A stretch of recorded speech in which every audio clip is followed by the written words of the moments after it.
Greetings from the road.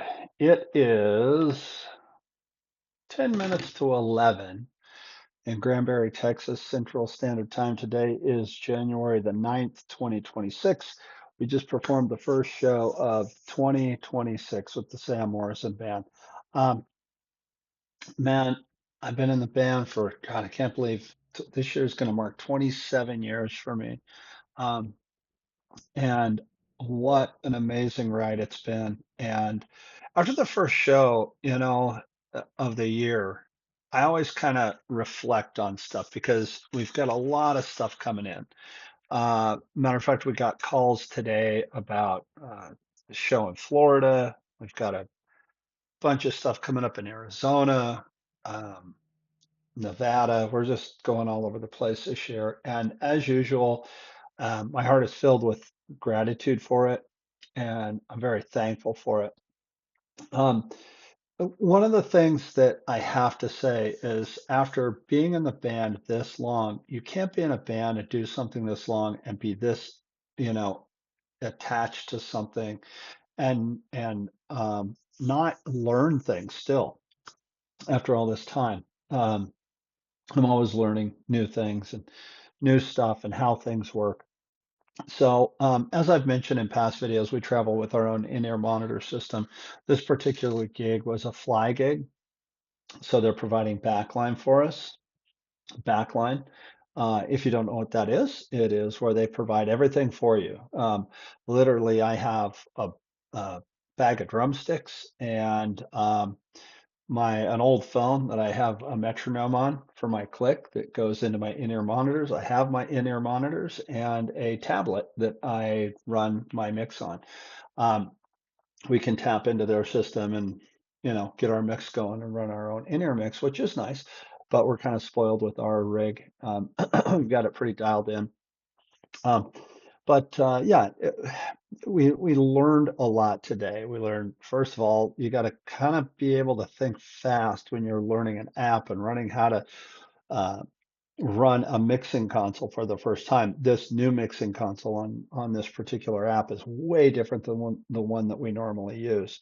Um, so you got to be able to think quick on your feet and remember stuff, because there's quite a bit to this one particular app that we're using. And just you know, get through the gig. It's not optimal for us, but we got through it. Another thing is drummers.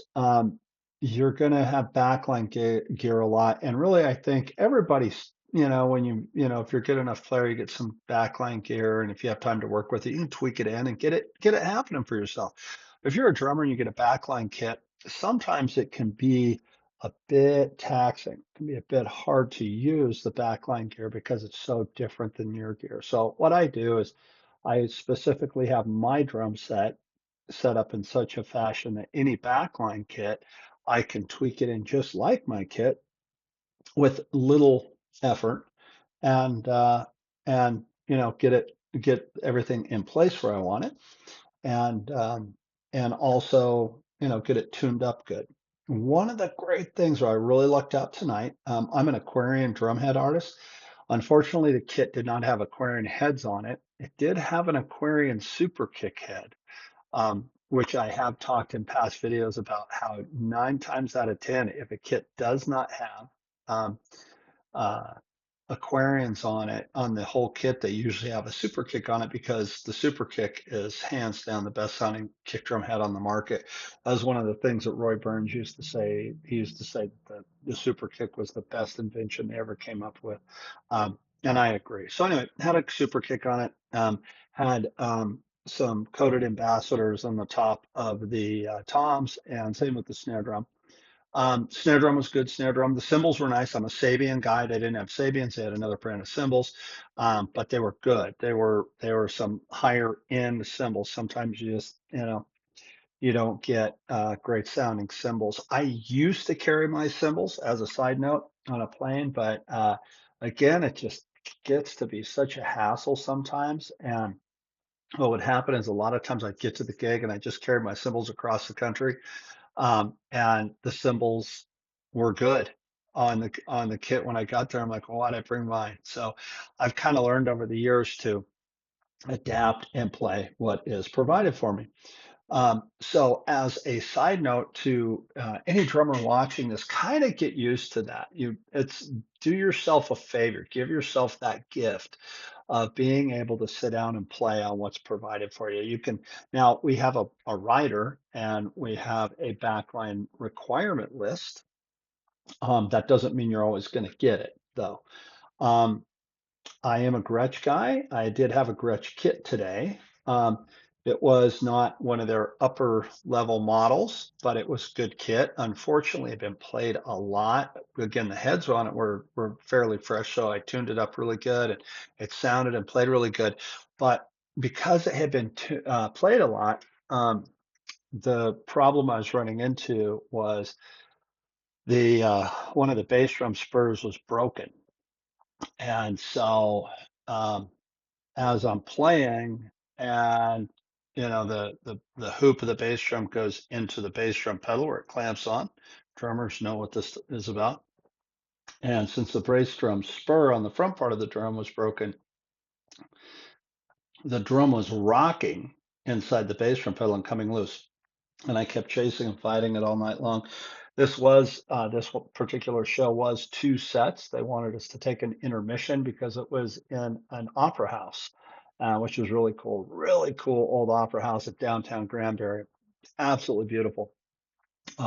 If you follow me on Facebook, I'll have some pictures of the place up on Facebook. You can go check it out. A lot of fun, a lot of fun to play there. Anyway, I digress. Um, the kit kept when we were on intermission and the bass drum kept creeping on me. The kit was, kind of having some issues. So I talked to one of the stage techs, and they found some sandbags. A lot of times, if you play theaters, especially like where the performing arts theaters, where they do plays, they'll have sandbags to hold things down and keep things from moving on the stage. So I grabbed some sandbags, put it in front of the bass drum. It worked out fine. Bass drum was cool. Kept it in place for the rest of the night for the second set.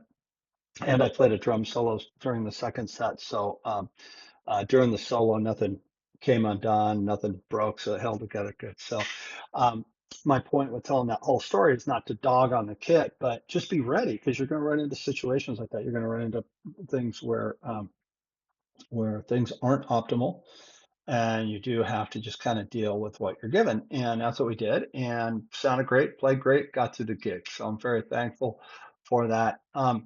So yeah, years on the road, man.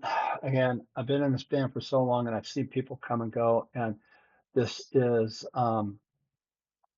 I think it's more than just a job. It's definitely a lifestyle. Um, I'm in hotels like this a lot. I spend a lot of time right here. And that's not necessarily something that I love. I miss being away from my wife. I miss being away from home. But I do love the band and being on the road and being on tour. It's a double-edged sword that cuts both ways. So if this is something that you want to set out to do and it's something that you want to do with your life, you can. You can totally do it. Um, just know that there are going to be sacrifices that you have to make to do it, and know that you're going to have to have people around you that are willing to make those sacrifices with you. Um, so anyway, that's kind of my reflections, my thoughts, kind of just a open topic here that I wanted to say a few things and put a video out after the first show. And to anybody that comes to the shows, anybody that comes and sees this, I thank you so much. Anybody that follows me here on YouTube, I thank you so much. Please, if you don't, like and subscribe. For more business stuff like this, check out my book, Drum Up Your Business. It is available in the hard copies on my website, bartrobley.com.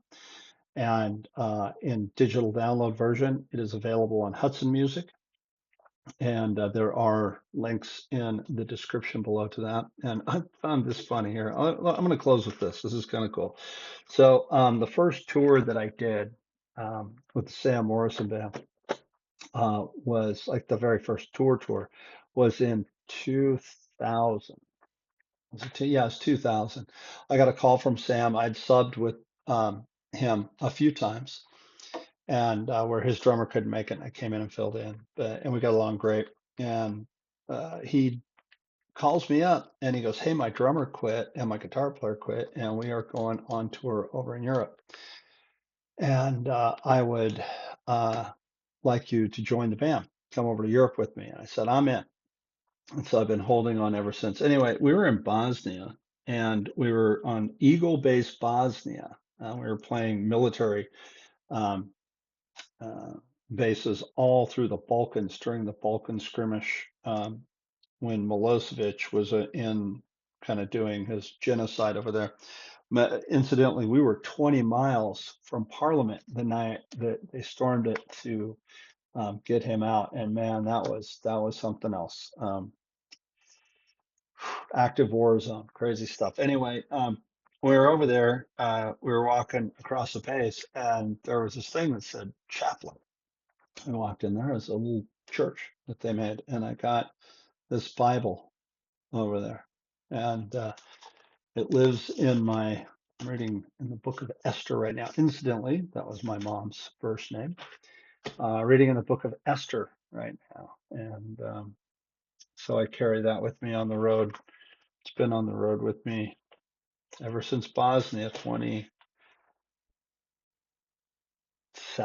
26 years ago, because it was 2000. I started in the band around 99. I played my very first real big shows with Sam were in 99, so I consider it 27 years. So anyway, I'm rambling. It's been a long day, sound check, all that sort of stuff. Great show. First one, 2026 in the can.